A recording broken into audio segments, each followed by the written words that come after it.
दर्शकबिन जानकारी गराउन चाहन्छु। यो फुटेज हो अग्निसायर कृष्ण सोब्रन गाउँपालिकाको, जहाँ गाउँपालिका अध्यक्ष दीनानाथ चौधरीज्यू आफ्नो व्यक्तिगत स्वार्थका लागि कार्यालय कक्षलाई नै आफ्नो मसाज सेन्टर बनाएर त्यसमा मसाज गराउनमा मगन हुनुहुन्छ। घरि रक्सीको तालमा हुन्छ, घरि मसाजको तालमा हुन्छ, घरि यता हुन्छ, घरि उता हुन्छ।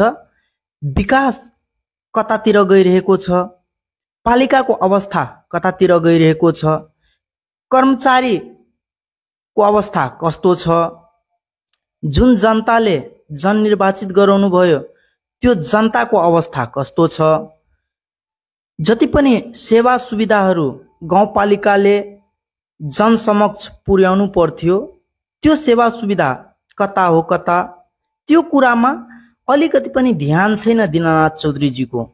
दीनानाथ चौधरीज्यू एकातिर रक्सी खाएर अनाप शनाप गाली गर्नुहुन्छ, अर्कोतिर आफ्नो कार्यालय भित्र सुतेर मजाले मसाज गराउनमा लिप्त हुनुहुन्छ।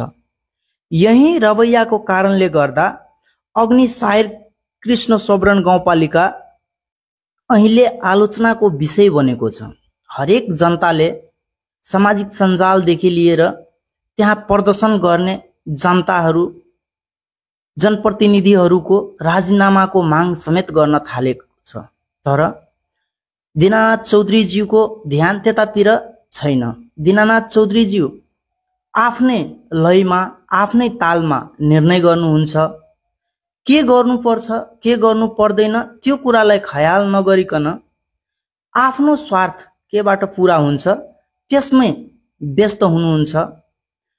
सबभन्दा विचित्रको कहानी त यो फुटेजले दर्शाइरहेको छ।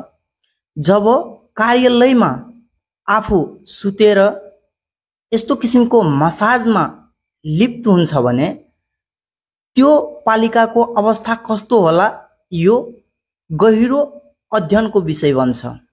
त्यहाँको स्वास्थ्यको अवस्था कस्तो छ, त्यहाँको शिक्षाको अवस्था कस्तो छ, युवाहरू कतातिर गइरहेको छ, युवाहरूलाई के चाहिएको छ, बाटोघाटो कस्तो किसिमको छ, त्यहाँ एम्बुलेन्स कुन कुन वार्डमा सेवा दिइरहेको छ, त्यहाँको ल्याब किन बन्द भएको छ, त्यो कुराहरूमा पटक्कै ध्यान छैन अध्यक्षजीको। अध्यक्षजीको ध्यान आफ्नो व्यक्तिगत स्वार्थमा लिप्त भएको देखिन्छ। किनभने कार्यालयभित्र यस्तो किसिमको हरकतले के दर्शाउँछ भने यो जनप्रतिनिधि, जननिर्वाचित जनप्रतिनिधिको काम होइन। यो कुनै दिमागै सही नभएको व्यक्तिले पनि यस्तो किसिमको काम गर्नुभन्दा पहिला 100 चोटि सोच्छ। तर हाम्रो अध्यक्षज्यूलाई फरकै पर्दैन। मान्छेले के भन्छ, यो सन्देश बाहिर गयो भने यसको प्रभाव के हुन्छ। अध्यक्षज्यू त्यो सोफा तपाईको व्यक्तिगत लगानीमा आएको होइन। त्यो सोफा जुन सोफामा तपाईँ मसाज गराउँदै हुनुहुन्छ त्यहाँका जनताले एक एक रुपैयाँ कर बापत तिरेर कार्यालयलाई सहयोग होस् त्यसको लागि त्यो सोफा दिएको छ।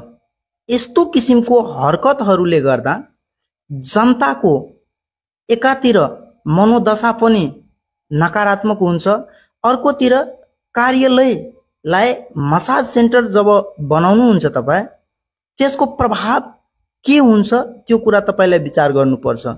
यति मात्र होइन, यदि तपाईँ समयमा सचेत हुनु भएन भने त्यहाँको जनताले तपाईलाई जनकारबाही गरेर तपाईको वास्तविक हैसियत के हो, एउटा सार्वजनिक पद ग्रहण गरेको व्यक्तिलाई कस्तो तरिकाले काम गर्नुपर्छ, कस्तो तरिकाले जिम्मेवारी निर्वाह गर्नुपर्छ, यो कुराहरूको एक एक हिसाब त्यहाँका जनताले लिनेछ। किनभने तपाईँ जस्तो किसिमको रवैया देखाउँदै हुनुहुन्छ, यसले सम्पूर्ण पालिकालाई बदनाम गरेको छ।